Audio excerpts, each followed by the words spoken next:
15 up to 20.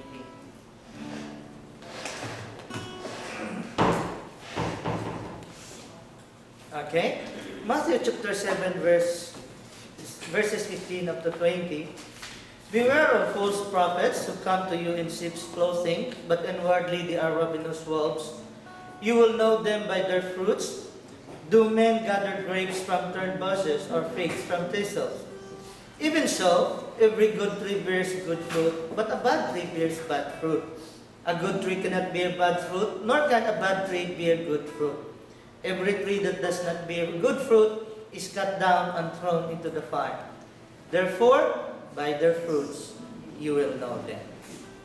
Let us pray. Lord, dalangin po namin na pagpalain niyo po ang aming pakikinig ng iyong salita, nang sa ganon, O Lord God, ikaw nga po ang siyang patuloy na magbago ng aming buhay hanggang sa maging kamukha at kawangis sa iyong kabanalan at katuwiran, O Lord God. Pinapasako po namin sa iyo ang aming mga buhay nang sa ganon, Panginoon, ang aming pong mga struggles, ang aming pong paghihirap sa laban sa pagbabago ng aming buhay ay hindi na po maging mahirap, Panginoon, kundi dahil ikaw na po ang siyang kikilos at magbago sa amin. We surrender everything from us, O God, sa iyong mapaghimalang kamay. In Jesus' name, Amen. Pwede na po tayo magsiupo. Matanong ko po kayo, gaano ka-importante ang spiritual fruit sa tingin ninyo o sa ayon sa pagkakaalam ninyo? Gaano ka-importante? Or maging sa literal na bunga, gaano ba ito ka-importante? Very important in such a way na kaagapay sa buhay. Medyo malawak, hindi tukoy. Ha? Okay, ganito na lang, baguhin ko ang tanong. Ano ba ang kahalagahan? Ano ang importansya ng fruit? Nutrition. Ha? Nutrition? Ha? Kumbaga dito sa ating binasa, gaano ka-importante o ano ang nagagawa ng fruit? Doon mo makikita kung magandang motive mo. Pwede? Nakikita ang motive mo? Ano pa? Nakikita ang ating ginagawang kabutihan. Ang fruit na ito yung ginagawa nating kabutihan. So, ano ang kahalagahan? Gaano ba ka-importante ang ginagawa nating kabutihan? Pwede ba itong wala? Pwede bang hindi mamunga? Hindi pwedeng hindi mamunga, dapat mamunga. Okay. So, sa series po ng fruit bearing na aking sinishare, doon pa lang sa Fulham, na pag-aralan po na i-share ko sa mga umaattend doon, ang consistency in fruit bearing, then the parable of the barren fig tree, the most desirable spiritual food, then last time, yung bearing much fruit and keeping it, hindi lang yung namunga ka at naglaho yung bunga. Ngayon naman ay the importance of the truth as a last session for our series. Okay, so ang ilang topic na ito is for us to dig deeper on the importance of truth. Pag-aralan natin na gaano ba kahalaga, gaano ba kaimportante ang pagkakaroon ng bunga. Pangalawa, for us not to be deceived with false prophets. Kasi darating ang time, sabi ng Matthew chapter 24 verse 24 na a time will come that false prophets and false Christ will rise. So kung hindi mo chine-check, hindi mo dinidiscern ang mga prophet na ito, maaari na ang taong pinakikinggan mo ay false prophet. Ako'y nalulungkot tuwing mayroong magsasabi sa akin na ako'y manghang-mangha, ako'y blessed na blessed kay Eli Soriano. Alam niyo po ba na ang dating daan na hindi po yan Christian, kulto po yan. Lalo na si Kibuloy, nagdeklara siya si Kristo. Okay? So so yun ang aim natin, to dig deeper to the importance of the fruit, and then for us not to deceive with false prophets. Unang importance ng fruit, without a fruit, we would not be able to identify the false prophets. Yes, amen. Amen ba? Amen. Sa dami-dami ng deklara na sila'y lingkod ng Diyos, sila'y nangangaral ng salita ng Diyos. Minsan kung hindi ka equipped sa salita ng Diyos, malilito ka kung sino na nga yung totoo at sino yung hindi totoo.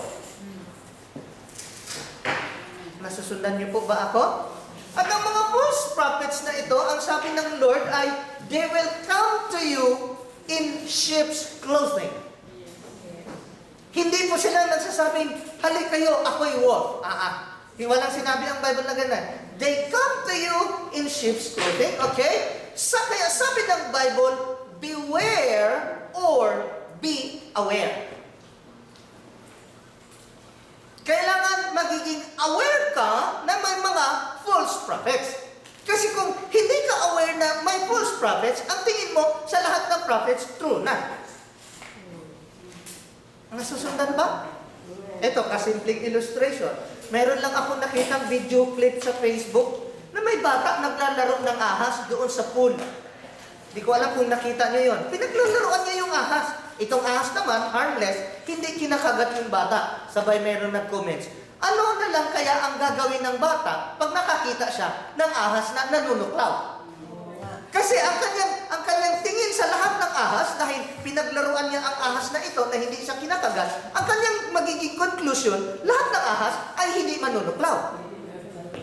Nasusundan niyo po ba ako? Ganon din, kaya dapat tayong maging aware na mayroong mga false prophets or else we believe na lahat ng prophets ay totoo. Ano naman, pastor, kung ang akala namin, banal-banal din. Okay? So, ang ibig sabihin ng aware ay knowing that something such as a situation, condition, or problem exists. Dapat aware ka sa isang sitwasyon na may or kondisyon na may problema dyan. Amen. Amen? Okay, i-explain ko pa yan. So, isa pang ibig sabihin ng aware ay knowing and understanding a lot about what is happening in the world or around you. So, nang sinabi niya na beware of false prophets, ang gusto niyang sabihin ay dapat intindihin mo ang mga pangyayari sa kapaligiran mo. Remember that they do not come in wolf's clothing, but they come in sheep's clothing. Ang kailangan kasi sa maliit ng church, nagkakilanlan tayo kahit pa paano. Pero kung aaten ka sa gawain na kagaya ng El Shaddai, na ilang libo ang nag-gather every week, although ang kanilang prayer meeting dito ay hindi ganun kalaki, o let's say, pupunta ka ng Hillsongs, hindi mo kakilala masyado ang mga members, kaya hindi mo alam kung sino doon ang totoo o hindi. Hindi mo rin kilala yung pastor kung totoo o hindi. Ang kagandahan kapag ilan lang tayo, nagkakilanlan. Pero sabi doon, ang mga false prophets na ito ay they come in sheep's clothing. Parang okay naman siya. Minsan, mabait din siya. So, sabi ng Lord, be aware of false prophets. Prophets speaks in behalf of God and warns God's people. Mayroong fivefold ministry. Una ay ang apostles, pangalawa ay prophet, pangatlo ay evangelist, pangatlo ay pastor, pangapat ay pastors, panglima ay teachers. So ang prophet, ang function ng prophet is para bigyan ng babala. Nasusundan ba? Okay? So, they are not being commissioned by God, but declare and claim to be one. Naalala niyo yung sinishare ko sa Deuteronomy chapter 18 verse 22, na kapag mayroong nagsabing siya ay isang propeta, pero hindi natupad yung sinasabi niya, sabi ng Bible, huwag kayong maniwala sa propeta na yon. Kaso lang, mayroon ding sinasabi ang Deuteronomy chapter 13 verse 1 up to 3, na kapag mayroong isang tao nag-declare na siya'y propeta, nagkatotoo yung sinabi niya, pero dadalhin kayo sa pagsamba sa ibang Diyos-Diyosan, sabi ng Lord, huwag kayong maniwala sa propeta na yon. Balanse. Kaysa naman, gifted sa healing. Totoo ito. Sa Lord na ito. Si Satanas nagpapagaling din. Yes. Kasi siya naman binigay. Okay, so, outwardly in sheep's clothing to mingle with the sheep. So, gagawin ng ravenous wolves, false prophet, prophets na ito na magsuot ng sheep's clothing para makikihalubilo siya. Ano ang advantage kapag nakakapaghalubilo sila?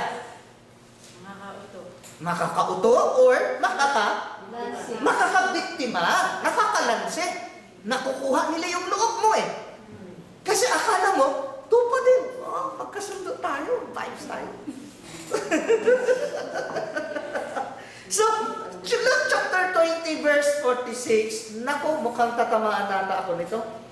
Beware of the scribes which desire to walk in long robes, and long greetings in the markets, and the highest seats in the synagogues, and the chief rooms at feast. Gusto ko lang sabihin sa inyo na itong suot ko ay hindi dahil magpipreach ako, kundi mamatin ako ng kasal. Baka masakol ako dyan. Giniginala kasi ako kaya sinuot ko ba ito nakatirno tuloy. Alam mo, may naalala akong post sa Facebook pangit na daw ugali, pangit na daw mukha, pangit pa ugali, terno lang. Parang sarap sagutin, speak for yourself. Okay, so, ang mga false prophets na ito, they appear gentle, Yes. harmless, or innocent. Kasi kung sa kanilang unang sampa, magpapakitang gilas agad, wala nang didikit. Nasusundan ba? Kaya nila kinukuha yung loob para makakuha ng biktima. Okay?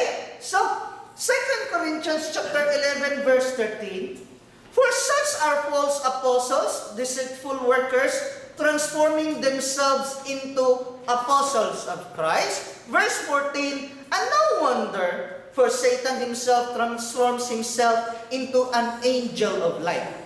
Maging si Satanas daw, nag-transform, kunyari, angel of light siya. Pero titingnan natin ang verse 15, therefore, it is no great thing if his ministers also transform themselves into ministers of righteousness, whose end will be according to their works.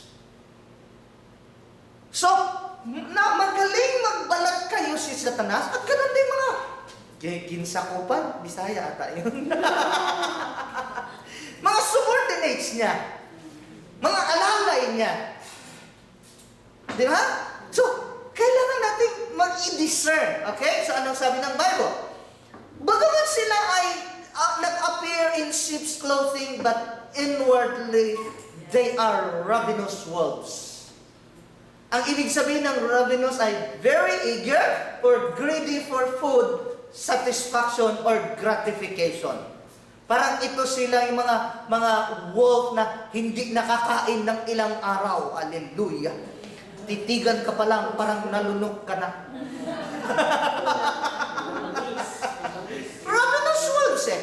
Okay? So, Romans chapter 16 verse 18, for they that are such serve not our Lord Jesus Christ, but their own belly, and by good words and fair speeches deceive the hearts of the sinful. So ito ng mga false prophets na ito, hindi naman naglilingkod sa Diyos, kundi ang kanilang pinaglilingkuran yung sarili nilang tiyan. Kaya kaiingat ka, baka ikaw lamunin na. Nasusundan ba? So ano ang sinasabi ng Bible sa mga bagay na ito? 1 Thessalonians 5:21, test all things, hold fast on what is good. So kung mayroong false prophets, hindi ko sinasabing hindi ako yon, hindi ko rin sinasabing ako ay true prophet. Bahala na kayo doon, because by their fruits you will know them. Amen. So 1 John chapter 4 verse 1, beloved, do not believe every spirit, but test the spirits whether they are of God, because many false prophets have gone out into the world. Kalat na ang false prophets sa buong mundo. So, suriin mo, baka ako ay isa doon. Salamat naman, walang nagsabing amen. Hindi kasi pa. Nag-iisip pa, di-discern pa. So, ako'y, ito pa, nanulungkot talaga ako pagka may narinig ako na ano ba, lalo galing ng born again church, tapos napalipat ng ibang sekta na hindi naman born again or Christian, napalipat sa kulto dahil blessed na blessed daw sila doon. Hallelujah. So, test every spirit. Yes. Tinitest ba natin? Baka sabihin nyo, paano ititest yung spirit, pastor? Malalaman. By their fruits, you will know them. Hindi yung, gifted sa healing, tara na, doon. May mga itim na mahilig sila kapag dumating si Benihin. Punta tayo kay Benihin. Ang lakas ng anointing. Tumba lahat. Nag-speak in tongues. Ting sa trabaho, yung ugali, hindi pa natutumba. Sila pa rin, ang tamad-tamad pa din. May mga tao, mahilig lang sa anointing. Gusto lang nila yung gift of healing. Gusto lang nila yung prosperity. Pero ang importante sa Lord, yung pagbubunga na sa atin. Dahil sa ating pagpapakinig ng salita ng Diyos. Okay? So, pangalawa, ano yung una? Without the fruits, we would not know the false prophets. Pangalawang importance ng fruit, the fruit is the discovery of a tree. Naintindihan niyo po ba yun? Ano daw? I-explain ko. Sabi ng verse 16, you will know them by their fruits. Kasi ganito yan, they might pretend to do good in the beginning, but it is only due to external motivation. May mga tao na, remember na ang pinag-usapan dito ay false prophets, hindi sinasabing false Christians. Although, may mga taong madali magsabi na, kayo ay fake Christian, ako true. Ha? Di ba may mga taong madali manghusga, kayo fake, ako true. Busong busina. So, false prophets ang pinag-usapan dito. So sabi niya, may mga false prophets, they come into in sheep's clothing, but you will know them by their fruits. Okay? So, nothing hidden that will not be revealed. Isn't it right? Ano mo ito sa akin, na walang naitatagong hindi malalantad. Amen. Amen ba? So, mabubunyag din yan. Yes. Soon the fruit, good works of being done consistently without external factors will sprout. Sisipon din yan. Minsan kasi, Labas na ngayon, gumiti na tayo. so, nung una, nilang gumawa ng mabuti kasi may motivation. Pero, ang fruit na tinutukoy ng Lord, hindi yung nakagawa ka ng mabuti minsan o nakagawa ka ng mabuti for a period of time, kundi ang fruit na ito is yung palagian mong bunga. Amen ba? Okay, so, it's difficult to know them by their leaves or barks, spreading of their boughs. Ano daw? Ang boughs is mga branches ba? Let's say for example, napaka-imposible naman na ang puno ng niyog, sasabihin mo kainito ito. Alam mo na, hindi nanananga ang puno ng niyog. Pero hindi sa lahat ng pagkakataon, sa pamamagitan ng puno, makikilala mo ang puno. Ang tanging paraan para makilala mo ang puno ay sa pamamagitan ng bunga. Maaaring, pagtingin mo sa puno, ay, mahugani ito. Pagka malaki, maraming mga sabit-sabit na akasya yon. Magkaroon ka na ng idea, pero hindi sa lahat ng pagkakataon, ma-identify mo ang puno, maliban na lang na siya'y mamunga. Klaro ba? Okay. So, if you know that what the tree is, you may know what fruit to expect. Ngayon, nakilala mo na ang isang tao, may ine-expect ka na sa kanya. Kapag masama ang tao, masama ang gawa. Kapag mabuting tao, mabuti ang gawa. Kahit sabihin pa nilang, ako'y mabuting tao, pero masama ang gawa, ay masama silang tao.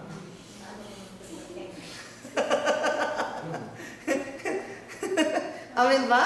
So, do not expect a grape from a thorns, nor figs from thistles.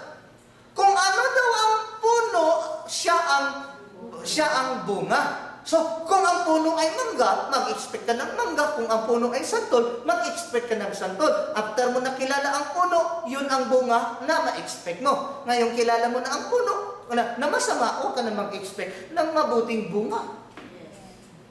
Pero kung mabuti naman ang tao, huwag mo kang mag-expect na masama ang bunga. Ha? Minsan din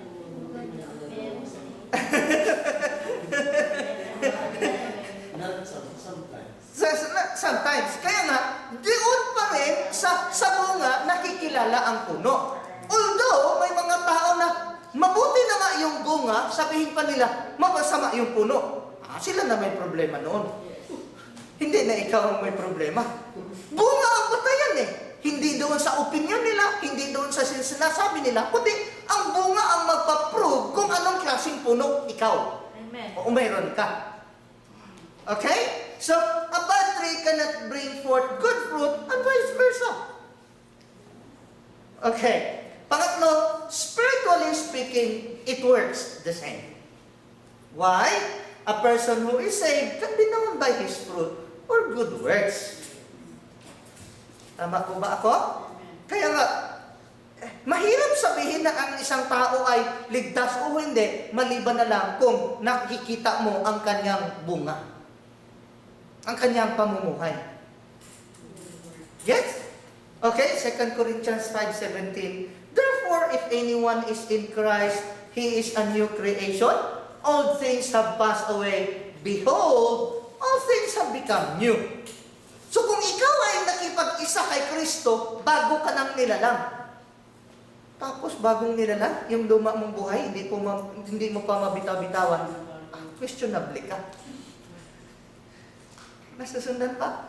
Dahil kung naalala ni Sister Rica nung ako'y naimbita doon sa kina Sister Minda, na the first manifestation na ikaw ay binago ng Lord, tumanggap sa Lord, you will learn to hate the things you love, and you will love the things you used to hate.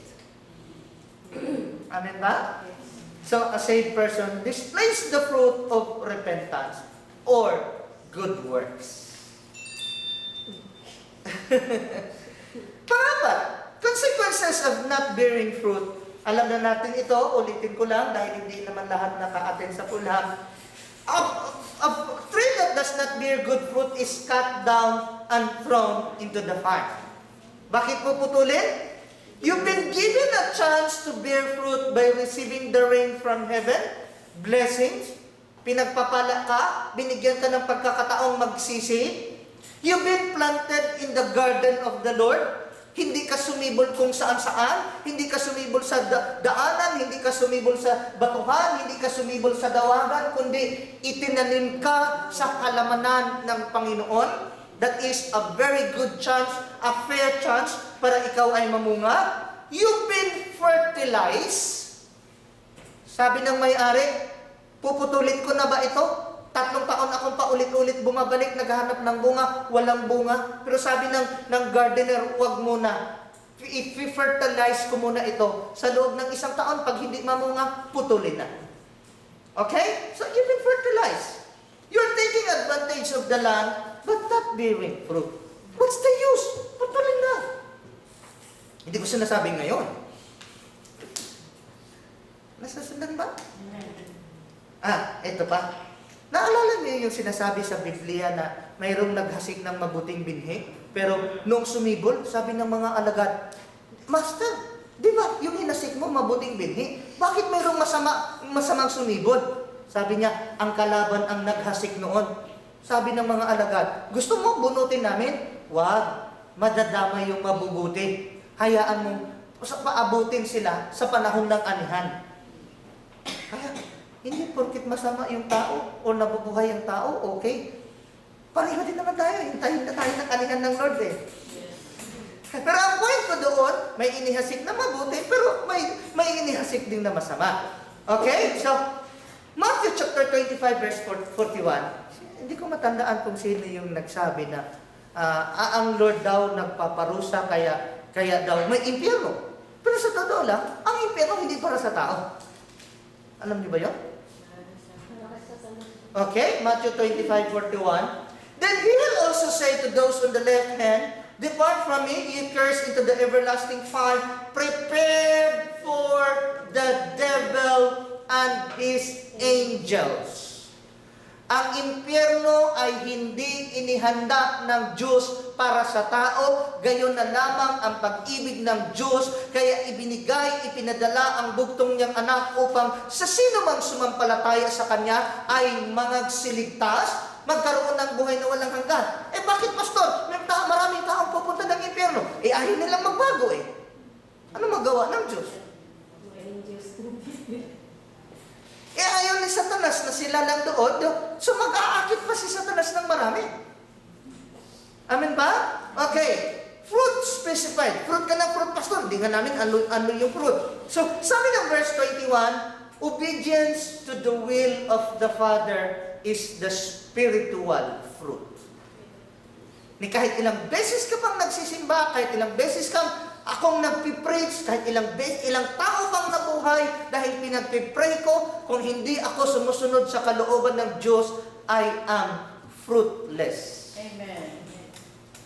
Amen ba? Amen. Okay, so not all who call to Him, Lord, Lord, shall enter the kingdom of God, but only those who do the will of the Father. Kaya, wala akong oras makipagtalo doon sa mga taong nagsasabing sila'y totoo, yung iba peke, may mga hindi daw lahat ng nagpipreach, hindi lahat nagsasabing Christian, nagpupunta ng church, whatever. Kasi in the end, ang fruit naman ng pagsunod sa kalooban ng Diyos ang basihan kung ikaw nga ay may relasyon sa Diyos. Amen. Hindi dahil maganda ang post mo sa Facebook. Kasi mayroon akong brad sa Taugama, kasi ano din daw siya, Methodist, nag-a-attend siya ng Methodist Church. Ang kanyang mga post, puro mga biblical verses, dati-rati yung mga post ko, sinishare niya. Tapos kamukat-mukat, nakita ko sa mga group ng mga Taugama, mga bold din pala yung pinopost. Hallelujah. Sabi ko sa mga naked, mga ano yung mga pinopost niya. Sabi ko sa kanya, akala ko ba Brad, sinishare mo yung salita ng Diyos, tapos ganito rin ang isishare mo sa mga brad natin? Nililito mo sila. Ano bang ikinakalat mo? Yung kabutihan ng Diyos, yung salita ng Diyos, o yung kalokohan ng kadiliman? Hindi siya nakaimik. Sorry Brad kung na-open kita. Magmula noon, hindi na nag-contact sa akin. So, unless you learn to obey God's will, you are fruitless. Yes. It doesn't matter who. It doesn't speak or it doesn't excuse, it doesn't accept the pastor. Kahit ako man, kung hindi ako sumusunod sa kalooban ng Diyos, I am still fruitless. Kahit milyon pa ang bumibili ng books ko, sana nga, kung hindi ako sumusunod sa kalooban ng Diyos, I am still fruitless. Amen ba? So, you cannot cover up your disobedience by doing something else. Meron naman kasi mga tao, porque may bagay na hindi sila nasunod, medyo mag-make up, magka-cover up sila sa ibang bagay. Let's say, for example, si Saul. Sabi ng Lord sa kanya, pumunta ka sa Amalek, patayin mo lahat ng tao, baka, hayop, bata, lahat ng may buhay doon, patayin mo. Ang pinatay ni Saul yung ang karamihan, maliban sa kay King Ahari at saka si King Agag at saka yung mga matatabang tupa. Kasi iprosesyon niya pa yung hari, ibandira niya, ipagmamalaki niya, ipagsigawan niya, ito yung bihag ko. At kapag nai-offer niya yung mga matatabang tupa, sabihin ng tao, aba, mabait ito si Saul. Kasi nag-o-offer sa Lord. Pero sabi na, I have obeyed the voice of the Lord. Nag-obey ba siya sa tingin ng Lord? Magmula noon, pinalitan siya sa pagiging king and has given the kingship or lordship, the kingdom, into a man after his own heart. Maaring minsan, ganyan din tayo. I have obeyed the voice of the Lord. Totoo ako, kayo hindi. Hallelujah. So, mistaken fruits. Ito yung akalang tao na bunga na ito, ligtas na sila. Okay? Because you are serving or preaching. Sapul na naman ako nito. Hindi porkit nangangaral ako, ay may bunga na ako. Maliban na lang na isinasabuhay ko yung bunga, yung pinapangaral ko. Nasusundan ba? Amen. Mayroong isang nagsabi sa akin na isang challenge daw sa mga lingkod ng Diyos ay yung pagkakaroon ng integrity. Ano daw? Paano ba Tagalogin ang integrity? Integridad. Karangalan. Ang karangalan ay parang glory. Ang integrity is ito yung katapatan mo na kahit walang taong nakakita, gagawin mo pa rin ang tama. Honesty, kumbaga, medyo malapit-lapit ito sa honesty, pero ang integrity is ito yung katatayuan ng puso mo sa harapan ng Diyos, may tao o wala. Totoo. Pwede rin, katapatan. Totoo, pwede rin. Dangal. Ha? Dangal. Pangalan. Dangal. Dangal, na glory pa rin ang dangal. Kasi nga, sabi niya, may mga taong kapag hindi mag-iingat ang mga lingkod ng Diyos, nai-impress yung tao. Nasusundan niyo po ba ako? Yung kanilang paghanga ba sa mga lingkod ng Diyos? Okay, isa pa. Gifts. Sabi doon kasi, sabi nila, Lord, nangaral kami sa iyong pangalan, mga pastor yun. Pero sabi ng Lord, ang pangalan mo ay wala sa book of life? Doon. Pastor, okay, nagpalayas ng demonyo sa kanyang pangalan at nagpagaling sa iyong pangalan. Ito na. Maraming tao naghahabol sa healing. Mayroon ngang sa akin, di ba, Ben? Na sabi daw nila, si Pastor Edmond ba naniniwala sa healing? Kasi bibihira daw ako magpatong ng kamay. Oo naman, naniniwala ako siyempre. Pero hindi na ako nagko-concentrate sa physical healing kasi kung may paniniwala ka sa Diyos, kahit hindi ka pinatungan ng kamay, gagaling naman, mangyayari ang ayon sa paniniwala mo eh. Kaysa naman, tuwing linggo, nagpapatong ka ng kamay, natutumba, gumagaling daw, pero yung ugali hindi nagbabago. Di ba? Itutulak ka naman. Ay, itutulak. Tapos kung hindi pa natumba, lalapitan, bubulungan. Magpatumba ka na lang, nakakahiya, ikaw na lang nakatayo. Tapos bugahan pa, ay, mabaho na pala hininga, kaya natumba. Ay, joke lang. Pero may nangyari sa akin ganyan. Siyempre kasi nagpa-fasting yung pastor, tapos pinatungan ako ng kamay. Ako pa naman, hindi basta-basta na slain. Wala akong natandaang na slain ako na hindi ko alam na tutumba ako. Aware ako kapag natumba ako. Kasi kapag gumaganyan na ako, nilalabanan ko. So, alam ko kung natutumba ako. Wala akong matandaan na natumba ako na hindi ko alam na natumba ako. Ang tagal kong paulit-ulit para kasi gustong matumba. Nung inihipan ako sa harapan, natumba ako. Ang baho talaga ng bunganga. Kasi nga pag nag-fasting na, galing na dito sa loob yung amoy ba? Hindi ko naman sinasabing ganun talaga amoy niya. O pag gutom, kahit ako nangyayari yan, naranasan ko yan. Okay, so, authority or casting out demons. Hindi porkit nagpipreach ka, may fruit ka na. Hindi porkit nagpagaling ka, may fruit ka na. Hindi porkit nagpalayas ka ng demonyo, may fruit ka na. Kasi, ang pagpapalayas ng demonyo, authority yan in the name of Jesus. Pero tanong ko, pwede ka bang magpalayas ng demonyo kapag hindi okay ang relasyon mo sa Lord? Hindi pwede. Eh bakit ang mga ito? Sabi nila, Lord, nagpalayas kami ng demonyo sa iyong pangalan. Pero sabi ng Lord, oo. Ano nangyari? Bakit sila nagpalayas pero hindi naman pala sila pasok? Kauri ko sa kanya. Kauri. Only give. Ha? Only give. Ang puso nila, hindi. Eh bakit nagpalayas sila? Lumayas naman. Sabi nila, nagpalayas eh. Hindi naman nila sinabing, sinubukan namin magpalayas, kaso hindi umubra. Hindi nila pinasabuhay yung ginagawa. Eh, bakit nakapagpalayas sila? Give.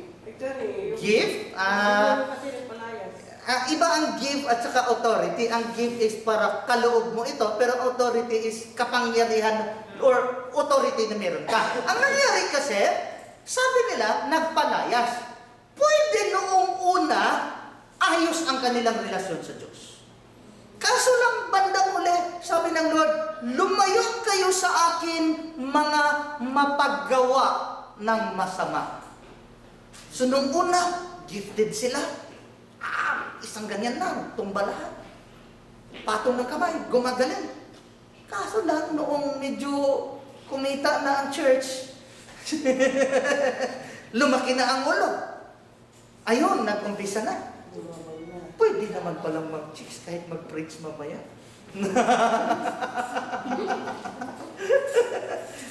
Nasusundan niyo?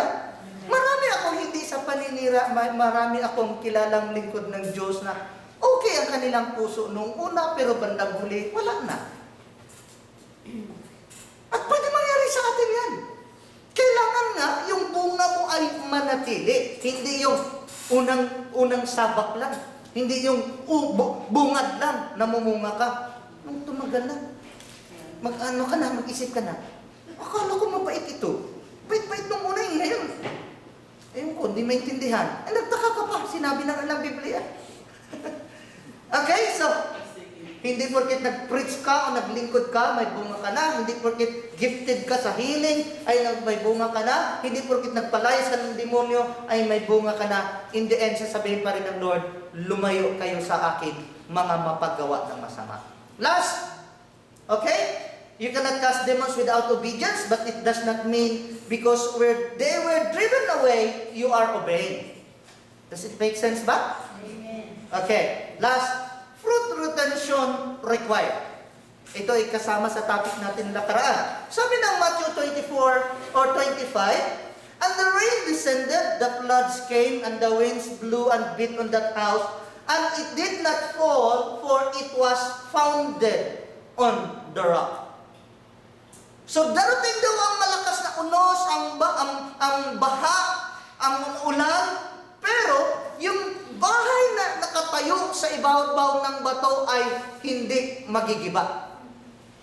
Kaya kung papansinin ninyo, wala sa atin ang excuse or walang lumalapit sa Diyos na hindi sinusubok. Yes. Nasusundan, napapansin niyo po ba? Amen. At ang mga pagsubok na yan ay may kanya-kanyang kapamaraanan. Maaring ang pagsubok mo ay iba sa akin, pero lahat tayo ay sinusubok. Yes. Paano mo masabing nag-grow ka sa faith kung hindi ka nakaranas ng bagyo? Yes. At saka, hindi mo masabing malakas ang faith mo kung hindi ka pa dumaan sa bagyo. Yes. Masasabi mong malakas ang faith mo kung after ng unos ng buhay mo, nakatayo ka pang nananalig sa Diyos. Amen. Amen? Baka naman hanggang salita lang, walang pwedeng makapaghiwalay sa akin sa pagmamahal ng Diyos. Hanggang buhay akong maglilingkod sa Diyos. Nag-chismis lang ng konti, natigil na. Hallelujah. Nasaan ang bunga mo? Lagas ka. Di ba?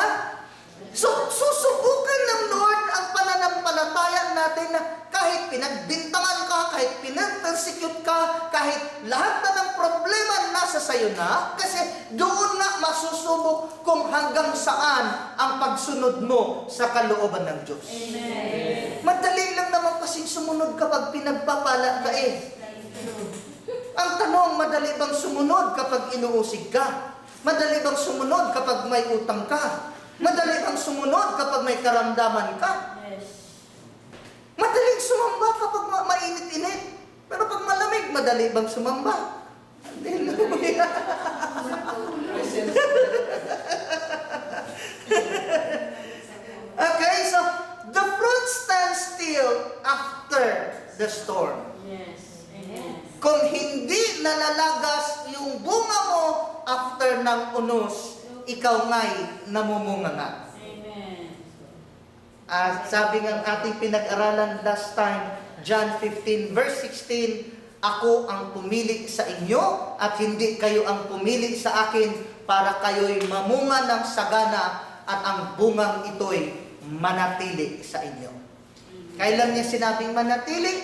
After ng unos, after ng baha, after ng bagyo, kung andoon pa rin ang bunga mo, ikaw nga'y totoong may relasyon sa Diyos. Amen. Amen?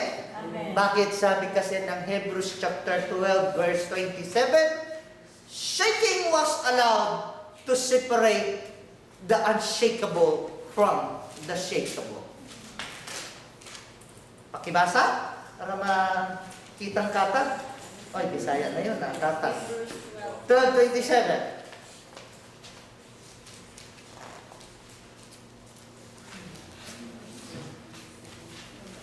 Okay?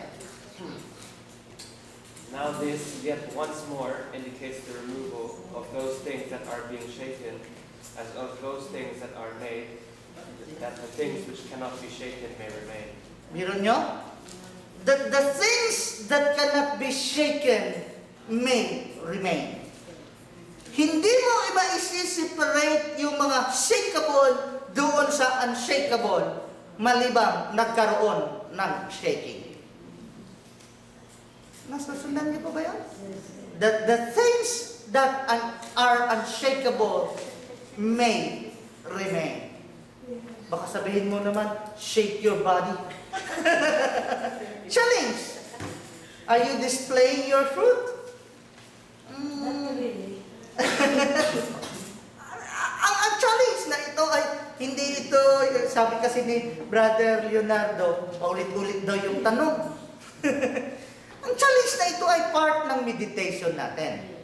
Kaya nga hamon ito sa atin. Na after bang nakapakinig ng salita ng Diyos, i-apply mo ito sa personal mong buhay, tanungin mo rin sarili mo, nadi-display ko ba yung spiritual fruit na hinahangat ng Lord? Are you testing every spirit? Yes. Diba? Sinusuri mo rin. Sinusubok mo rin. Hindi lang yung tao, kundi yung spirit na meron siya. Yes. Kaya nga, masasabi mo, iba espiritu nito. Sinubok mo eh. Yes. Sinuri mo eh. Sinuri mo. ito, nakakatawa ito kasi yung personal experience, sabi ni, sabi niya sa akin noong Sunday, sa lagay, galing kayo ng hotel niyan. Yan din yung necktie mo kagabi. Hindi ka pa naliligo niyan. Ay, sabi ko agad mismo, pag ganyan ko, may ebidensya. Bakit ko ikahiya? Kaysa naman maliit ako, hindi na talaga ako naligo. May bathroom naman doon sa hotel. Kaso na, wala nang tayo maligo at ayaw kong maghihintay sila sa labas. Naninigas na saan si pastor? Wala pa yung susi.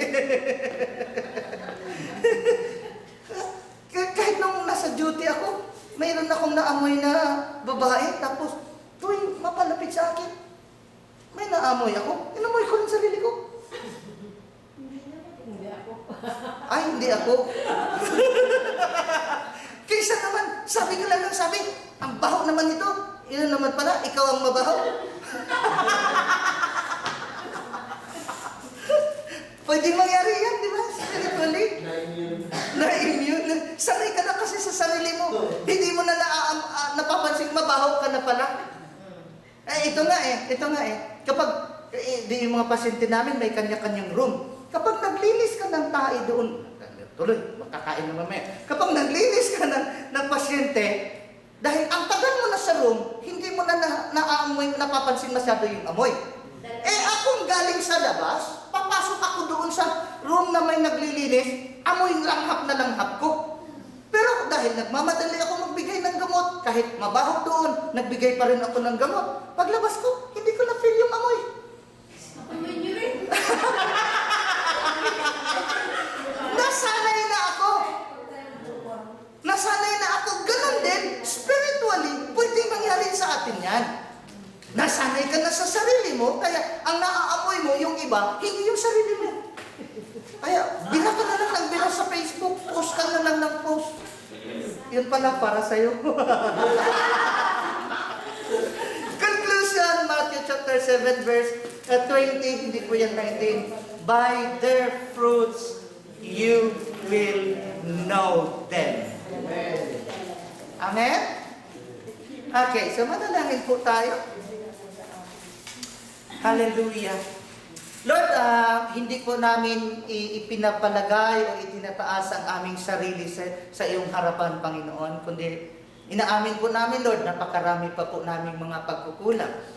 Napakarami pa po naming mga kahinaan, maraming mga pagkakataon na kami ay paulit-ulit na natitisod o nadadapa o paulit-ulit na nagkakasala, Lord. And yet, sabi ng iyong salita, Panginoon, kapag ikinoconfess po namin ang aming mga kasalanan, kami po ay iyong patawarin.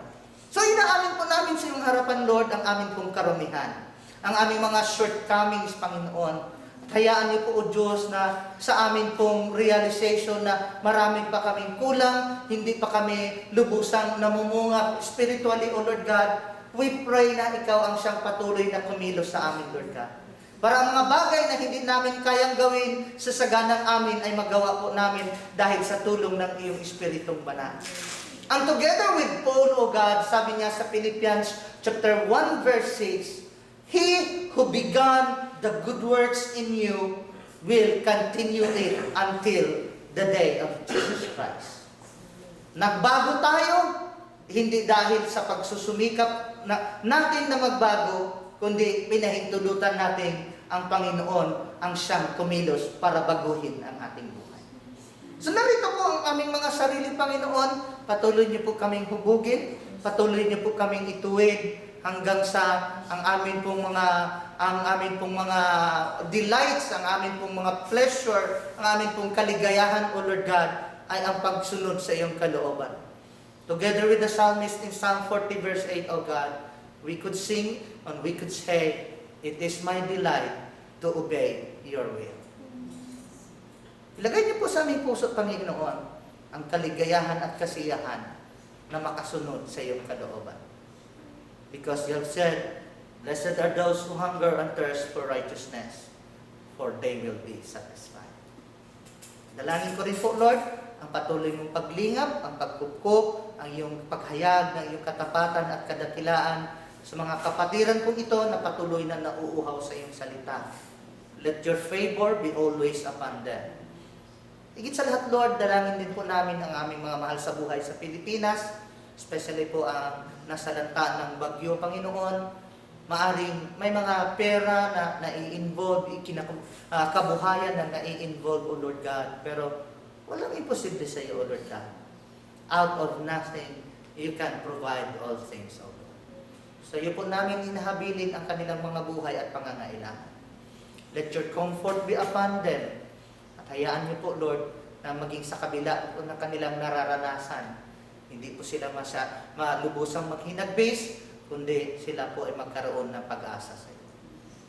Let your comfort from the Holy Spirit be always with them, because as you have said in your word, weeping may endure through the night, but rejoicing comes in the morning. Maging kami man, Lord, naranasan namin malungkot, naranasan namin magkaroon ng problema, naranasan namin mamuhay sa kadiliman, subalit sabi mo, Lord, weeping may endure through the night, but rejoicing comes in the morning. In this we ask you, in Jesus' name. Amen. Tapos natin ating mga handog sa Lord, kaloob natin sa Lord.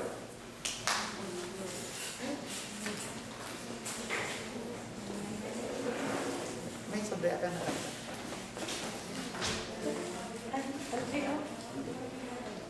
Pwede isa na lang, isang sumbre. Oh, isama mo ng baby. Ah. Gusto kong i-remind sa inyo na kahit yung collection natin ng Tuesday, naka-account ko yan. Sinasubmit po natin sa account niyo. Lagyan na lang pala.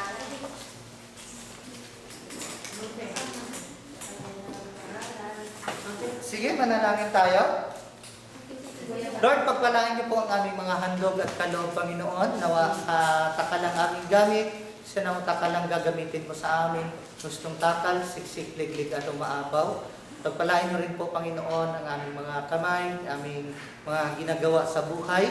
Ganon din po ang aming mga employers, aming mga employments, ang aming mga financial needs, Panginoon. Huwag niyo pong tulutan na ang curse ay manatili sa amin, kundi i-bless niyo po kami at ibuhos ang iyong masaganang biyaya. At inaangkin po namin, Lord, na maging buhay kami na patotoo na wala kang lingkod na iyong pinabayaan, O Lord. It is your pleasure to bless your servant, to bless your children, and prosper. In Jesus' name. Amen. Salamat po. God bless you. Bye.